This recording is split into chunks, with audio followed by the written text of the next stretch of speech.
Hola lindos humanos, bienvenidos a Matos Le Gusta Leer. Hoy vamos a hacer el wrap up de mayo, que fue el mes donde se volvió a la normalidad, se volvió a leer, se volvió a ser feliz gracias a leer y se leyeron cosas muy divertidas, muy importantes y acabé un montón de cosas que tenía empezadas y bueno, son 12 cosas, así que voy a tratar de ir expedito porque esto no es normal que yo me lea 12 cosas en un mes. No, es que no me las estaba leyendo, estaba terminando la gran mayoría.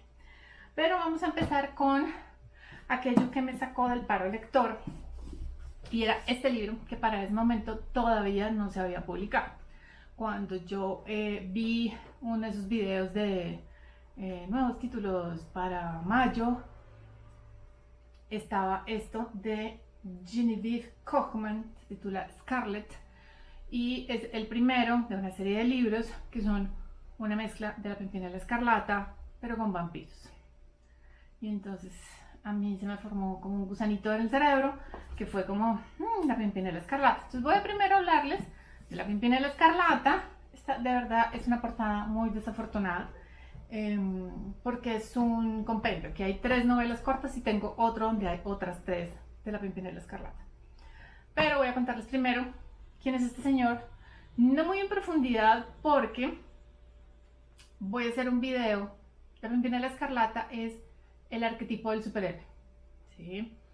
Y es un libro escrito en 1903 por una señora noble. Entonces tiene unas particularidades que voy a abordar en ese video. Aquí solo les voy a contar como por encima de qué va la historia y cómo se enlaza con Scarlett. Entonces, esto es 1793, donde se ambienta la novela. Son novelas cortas todas.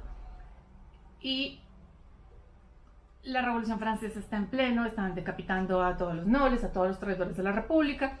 Y hay un grupo de nobles ingleses liderados por La Pimpinela Escarlata, y es la Liga de La Pimpinela Escarlata, que se dedica a rescatar nobles de las garras de la guillotina. Lo hacen a través de subterfugios, de engaños, de sobornos, o sea, hay muchas maneras en las que ellos hacen esto, y esto ha venido pasando ya un cierto tiempo. Hay una fama, pero nuestra historia tiene que ver con Marguerite, que es una mujer señalada como la mujer más inteligente de Europa, y es una mujer francesa que hacía parte como de los círculos artísticos y del teatro franceses, que se enamora de un noble inglés muy rico, pero al otro día del matrimonio Sir Percy se entera de que por culpa de su esposa unos nobles fueron enviados a la guillotina. Resulta que ella hizo un comentario, como no cuidándose muy bien dónde lo hacía, sobre que un noble había mandado a golpear y casi matar a golpes a su hermano, y el pecado era que a su hermano le gustaba la hija del noble. Esta gente termina en la guillotina y su matrimonio se va a la nada, y pues no hay divorcio. Después ella se va a vivir a Inglaterra y es muy famosa en la corte porque es una mujer rica, porque es una mujer inteligente, y porque su marido, que es un perfecto idiota, es un idiota chistoso y millonario, multimillonario.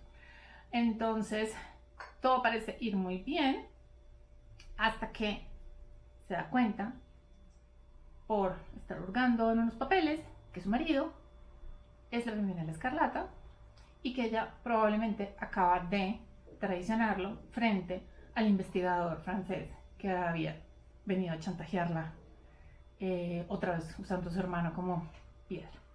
Entonces ella termina huyendo de su palacio hacia Francia, acompañada con uno de los miembros de la Liga, para tratar de advertir a Percy y salvar a su hermano. Entonces toda la historia está contada a través de los ojos de Marguerite, que va enfrentándose a estos casi que inquisidores de la Revolución Francesa, que están dispuestos a todo con tal de capturar la Pimpinela Escarlata. Y como finalmente pues es una historia de aventuras, hola mi gordita, todo termina bien, se rescata al hermano, ella que todo lo está a punto de sacrificarlo todo, incluso su vida por salvar a su marido, se reconcilia con su marido y ahí digamos como que termina el primero. La segunda novela, I Will Repay, no sé exactamente cómo se llama en español, pero es un hombre católico que obliga a que su hija haga un juramento de que va a matar a otra persona, a otro hombre, porque en un duelo, que es perfectamente legal en la época y especialmente en Francia, mató a su hermano. Entonces ella termina metida en esta obligación que no le corresponde, pero por su fervor a Dios, pues lo va a cumplir. Y este hombre es uno de las personas francesas que es, digamos, que, o sea, que no está de acuerdo con todo lo que está pasando con la revolución, con los asesinatos, con las purgas, con todas estas cosas. Entonces ayuda de manera tangencial a la Pimpinela Escarlata y terminan todos transportados sanos y salvos y tratando de solucionar esta cosa que ella tiene que matarlo, pues para cumplir con esa última voluntad de su padre. Es una crítica muy fuerte, digamos, como a la religión católica, a esas obligaciones que las mujeres tienen que cumplir porque se las carga la familia. Hay una cosa chévere y creo que es una de las más famosas además. Y la última es, Dios mío, de Elusive Pimpinela, la elusiva Pimpinela Escarlata. Chauvelin, que es nuestro villano, le pone una trampa a la Pimpinela en territorio francés porque crea una situación en la corte inglesa donde él ha sido ya embajador, en la que Sir Percy se ve obligado a retar a duelo a Chauvelin, pero los duelos no son legales en Inglaterra, pero sí en Francia. Entonces él tiene que ir hasta Francia y entonces como el lugar y el escenario en el que Chauvelin va a atrapar a Sir Percy, que es la Pimpinela Escarlata. Y finalmente pues no lo logra. Son novelas de aventuras y son como una docena, entonces pues obviamente no lo logra. Entonces, ¿qué hace Miss Kauffman? Y es que tenemos el mismo escenario, pero ocurre después de La Pimpinela Escarlata, de la novela original. O sea, Marguerite sabe que su marido, Sir Percy, no es un idiota simpático, sino que es un hombre increíblemente inteligente y valiente, que es la Pimpinela Escarlata, ya todo se sabe. Y un día van a visitar a una noble que es un vampiro, porque aquí hay una cantidad de nobles que son vampiros, pero hay leyes muy estrictas, o sea, como por ejemplo que los vampiros pueden ser nobles, pero no pueden hacer parte de la casa regente, porque no hay un tirano eterno listo a tomar el trono. Y resulta que una de las empleadas de esa casa es muy parecida a María Antonieta. Entonces la Pimpinela Escarlata decide que van a reclutar a esta chica para utilizarla como, es lo que pasa en la novela, para rescatar a María Antonieta y al delfín y sacarlos de Francia.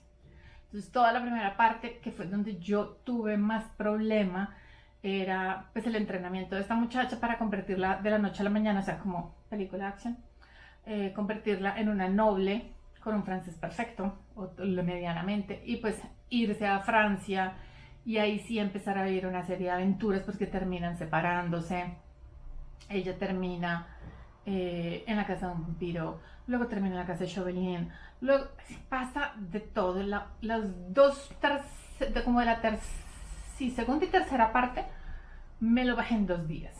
Súper entretenido, muy bien contado. Hay que superar esa primera parte como de educarla a la protagonista para que logre llegar a donde tiene que estar, pero el resto me pareció buenísimo y creo que voy a continuar con la serie. Sí, creo que no va a haber nada particular. Luego voy a partir esto como en los 2 que me sacaron del paro, y voy a irme por 4 cosas. Una no la tengo aquí porque ya la tiene Melba, y el libro se llama Nuevas técnicas de joyería. Este es de plegado. Melba y yo no la pasamos, o sea, somos socios, vamos a montar una línea de joyería y nos la pasamos comprando libros de joyería. Y este es sobre técnicas para coger el metal y plegarlo, un poco origami, pero pues es metal y tiene unos límites muy claros, pero la idea es sí como crear piezas que surjan o cuya base inicial pues sea el plegado del metal. Entonces es un libro de técnicas para hacer eso. ¿Qué es este señor? No tengo nada mucho más que decir hasta que no empecemos a experimentar con las técnicas y las empecemos a hacer a ver qué pasa. Luego, a ver, empecemos con este. Originalmente este señor era el que yo había visto en la feria del libro, dibujar animales chibi. Me terminé comprando en la feria el de animales mitológicos, pero yo realmente quería este. Entonces un día me fui a la Panamericana, me lo compré y me la he pasado dibujando animalitos chibis. Entonces es un libro muy sencillo, con unas instrucciones muy sencillas de cómo dibujar un animalito regordete, chibi, cute, kawaii, que lo haga a uno feliz. Entonces yo todos los días tengo una libretita chiquita, entonces lo que hago es como que repito el del día anterior y hago el de este día. Y así, me la paso practicando. Para dibujar animalitos chis, que era lo que yo quería. Luego tengo a este señor que es Iain Banks, Maestros de la Ciencia Ficción, escrito por Paul Kincaid. Esto es una colección de ensayos que va revisando como a maestros más bien contemporáneos de la ciencia ficción, ¿sí? Creo. No sé qué tan contemporáneos. No sé si está Asimov, por ejemplo. No tengo idea. Esto es para gente que conoce la obra de la persona retratada. Especialmente este de Iain Banks. Uno tiene que conocer su obra literaria y su obra de ciencia ficción. ¿Por qué hago la diferencia? Porque este señor publica como Iain Banks. 313 tiene una reseña buenísima de, ¿cómo se llama ese libro? The Wasp Factory, creo que fue. Voy a dejarlo anotado por aquí. Porque el señor hace parte del movimiento de toda la fantástica escocesa. Y cuando el señor se volvió famoso, habló con el editor y le dijo, mira, realmente yo lo que quiero es publicar libros de ciencia ficción. Entonces, así escribe fantástica y así escribe ciencia ficción. Oye, manchas, no me dañes el morral. Entonces, este señor, ¿qué es lo que hace? Va recogiendo cosas o va señalando aspectos que están dentro de las piezas de literatura de fantástica y señala cómo se enlazan con las de ciencia ficción y cómo va cambiando en general su obra. Yo hice una exposición sobre este señor hace mucho tiempo y yo creo que hay como 3 momentos muy claros de su obra. Uno, en la que está muy influenciado por su herencia de hogar, digamos, como por la persona que uno es fundacionalmente cuando es muy joven, porque su papá era un marín y su mamá era una azafata, entonces era mujer. Como cada uno era una persona muy particular, y un poco esos son como las figuras masculinas y femeninas de esos libros, y cómo utiliza la violencia hacia la mujer como una herramienta narrativa, que es una cosa que claramente no está tan chévere. O sea, el señor es muy importante, cambia completamente lo que es la ópera espacial, el subgénero de la ópera espacial, hace parte como de todo un movimiento de reflorecimiento de la ciencia ficción de las islas inglesas, pero pues no soy ciega a los defectos, al exceso de violencia, especialmente al exceso de violencia hacia la mujer como motor de la historia, que es como, no es tan chévere. Pero me voy a releer Viento Barlovento. Está traducido al español, no lo tengo muy claro. Look to Windward, aquí se lo voy a dejar, porque después de leer esto y como de pegarle una gran revisada a su obra, me dan ganas de volver a leer a este señor. Y el último de no ficción que leí fue este. Esto es el Museo Yokai y esto es una colección, la colección de Yumoto Koichi, ¿sí? Y esto es una colección muy grande que abarca, yo creo que unos 4 o 5 siglos de objetos alrededor de cómo se ilustra el yokai en la cultura japonesa. Entonces, los yokai son como una especie de monstruos, espíritus, ¿sí? Que hay unos que hacen parte, como digamos, de la gran tradición y que están en los textos de los 100 monstruos, y hay otros que son más locales. O sea, uno puede identificar los niños, digamos, como parte como de sus ejercicios de expresión artística en el colegio, pintan el yokai de su casa o el del barrio, ¿sí? O sea, porque hay yo, como el shintoísmo es animista, pues entonces esto está presente en todos los aspectos de la vida. Los electrodomésticos viejos se vuelven yokai, ¿sí? O sea, ese es el punto. Y qué fue lo absolutamente increíble de este libro es que por un lado estaban como estas piezas antiquísimas, o sea, que tienen 5 siglos ya. Recuerden que Japón es una cosa muy particular cuando estamos hablando de lo impreso, pero además va contando cómo esto iba cambiando y pasaba como de ser como unas historias de terror que hacen parte como de unos ciclos muy específicos, para irse volviendo una cosa más popular. Estoy tratando de encontrar unas porque, por ejemplo, empezaban a utilizarlos como caramelos, o sea, como el papel de los caramelos para envolver dulces para los niños, o juegos de cartas, cuando los europeos llevaron los juegos de cartas. Como hay unos que han pasado a lo largo de la historia casi que sin cambiar, y hay otros que han ido desapareciendo y apareciendo. Esta es una historia muy clásica, es un señor noble que se le aparece uno que parece como una especie de cabeza de mujer, como con cuerpo de araña, y tiene a 4 generales que van y matan al bicho. Pero fue utilizado en varias ocasiones para burlarse de la política de la época, por ejemplo. Entonces, como haber conocido ese aspecto de los yokai me pareció súper chévere. Estas son tarjetitas que se compraban en el kiosco con los dulces de 1 centavo, ¿sí? Esto no era que fuera como nada increíblemente coleccionable, eran cosas, pero después se utilizó para hacer carteles de teatro y de películas, para ponerlos en la ropa de los bomberos. Entonces los bomberos tenían como unas chaquetas gruesísimas, pues para protegerse del fuego, que eran negras por fuera y por dentro tenían yokais. Y entonces esto fue pasando a platos, abanicos, adornos para la cotidianidad, para poner en el borde la espada, o sea, para poner en la guarda de la espada, o sea, en todas partes. Lo amé. Amé poder a través de esta colección como poder ir viendo la transformación cultural del yokai y su importancia dentro de la cultura japonesa, porque a mí me fascinan, ¿sí? Luego, el resto ya les voy a hablar es como de pura ficción. Entonces vamos a empezar con estos señoritos. Esto es Joy y Joy Second de Etsuko. Esto es un BL. El primero me gustó mucho. Son como un mangaka y su asistente que se van enamorando, pero el final me pareció súper acelerado. O sea, es como en 2 páginas, es como, ay, sí, de verdad, tú también me quieres, sexo. Y fue como, calma. Porque la construcción de la relación y cómo se van volviendo cada vez más íntimos en su relación me pareció muy bonita. Y luego el segundo, pues es como con este personaje que es un pivote de los dos, entender cómo se articulan ellos dos como seres humanos para estar juntos. Está muy bien, está muy bonito y son mis primeros distritos manga. Realmente los compré porque quería como medirles el aceite y está chévere.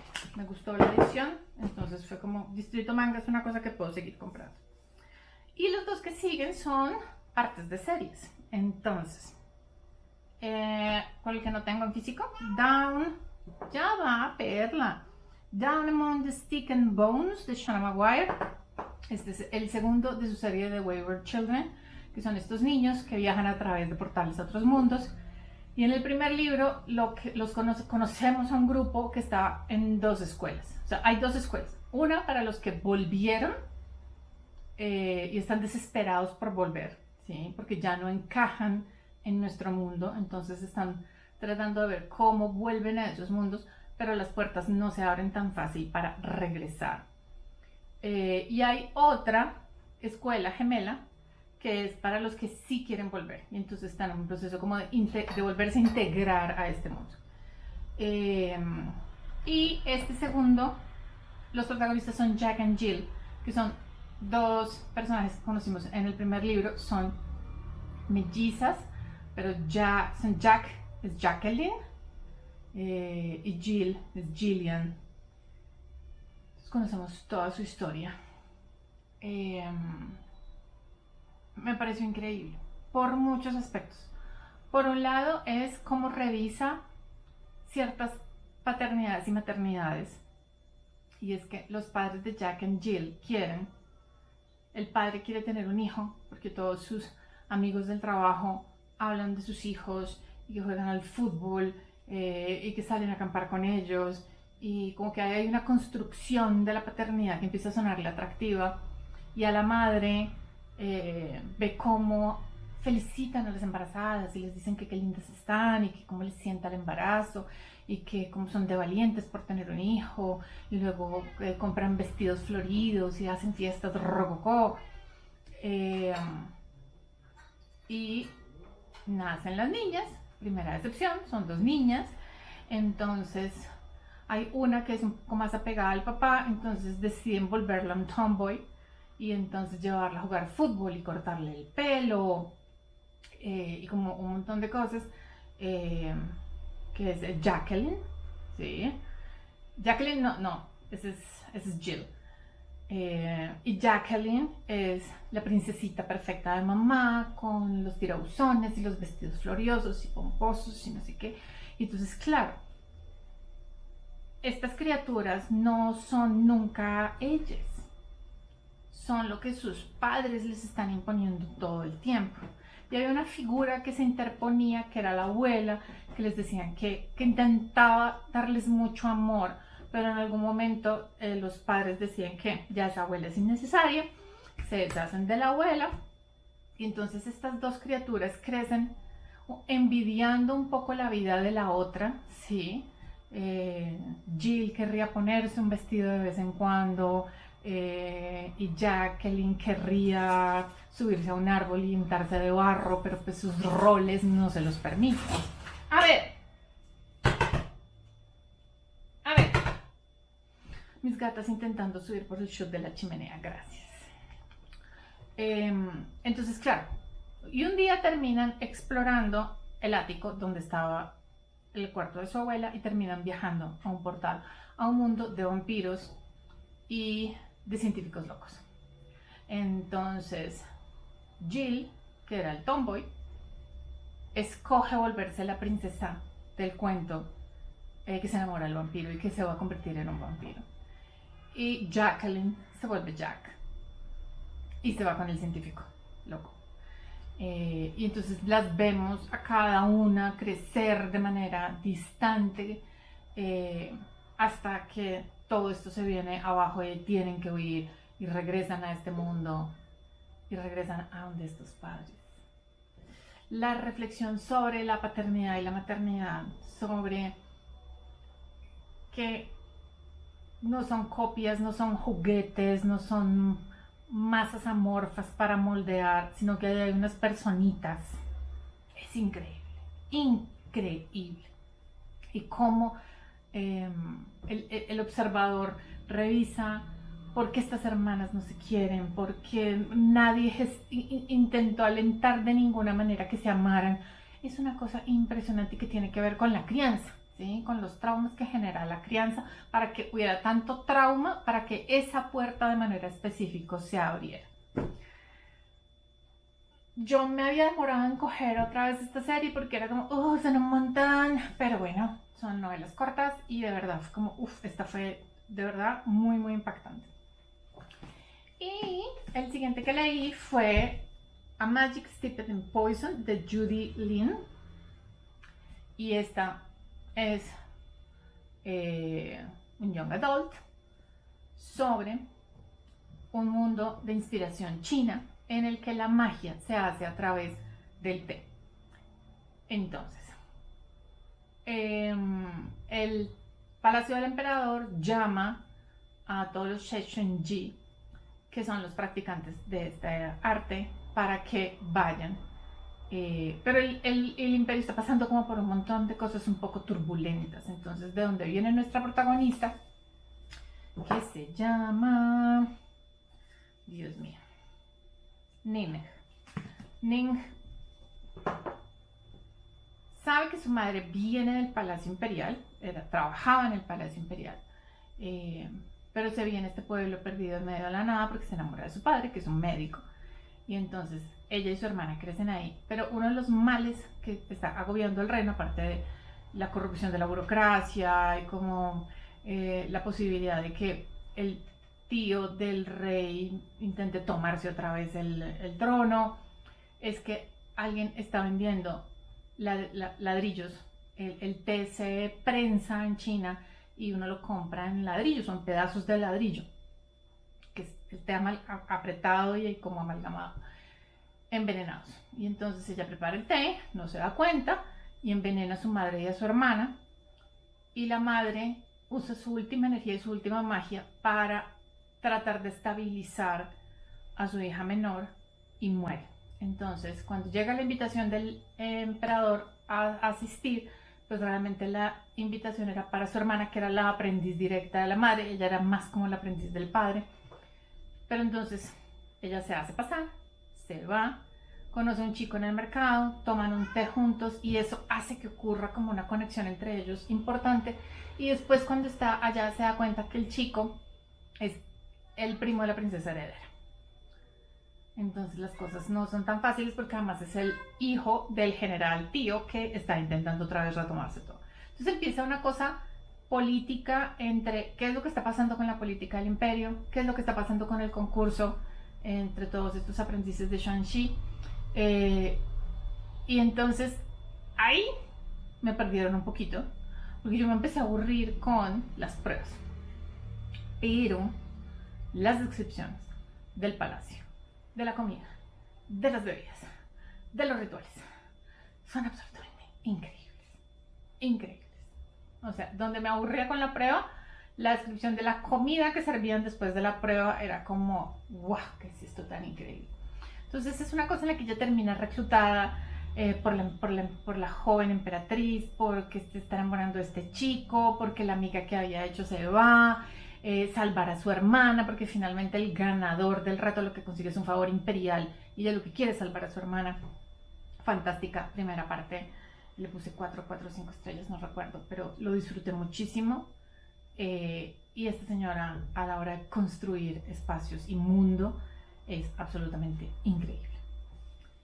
Y ya, este fue mi mayo. Como ven, fue un mayo de arrastrar cosas de todos los géneros, porque estaba tratando como de abrirme a leer lo que fuera que me enganchara. Y entonces por eso este mes es como tan variopinto y tan particular. Y ya, eso es todo. Espero que leamos mucho.